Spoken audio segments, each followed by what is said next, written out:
We talk about how can you enable auto wipe checker on your Whoscall app. We go to figure out the solution or know how you can do that in your app. So you just follow these ways, then it's going to work with you. All you have to do, you just go here, you go above this sign, click on it.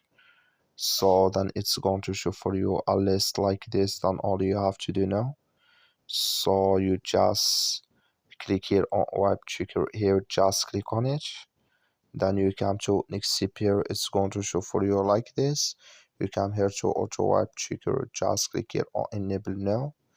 When you just click on it here, so then it's going to take you to this list. Come here to auto web checker is here, and you click in this sign. So then you click here on OK. Then here automatically it's going to enable with you here like you see on your Whoscall app. That's all you have to do. Thank you for watching. Don't forget to support us by liking and subscribe.